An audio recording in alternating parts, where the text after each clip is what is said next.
একটা কিউট কুকুরের বাচ্চা ছিল, তার নাম ছিল টুকু। টুকু প্রতিদিন নিয়ম করে স্কুলে যেত।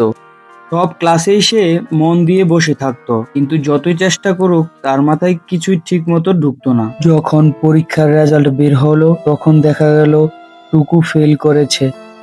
আর বাড়িতে তার বাবা বলল, তুই তো আমাদের মুখে চুনকালি মেখে দিলি। এখন টুকুকে নিয়ে সবাই মজা করে, বলে তোকে দিয়ে কিচ্ছু হবে না। একদিন টুকু একা বসে কাঁদছিল, সে বুঝতে পারছিল না কি করবে।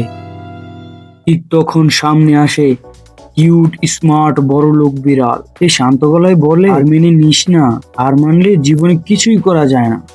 তুই ফেল করেছিস মানে তুই খারাপ না। আমাকে দেখ, আমাকে সবাই গরিব বলে অপমান করতো, কিন্তু এখন আমি অনেক বড় লোক। ওর কথাতে টুকু সাহস পেয়ে প্রচুর পড়াশোনা করে, আর হাল ছাড়লো না এখন।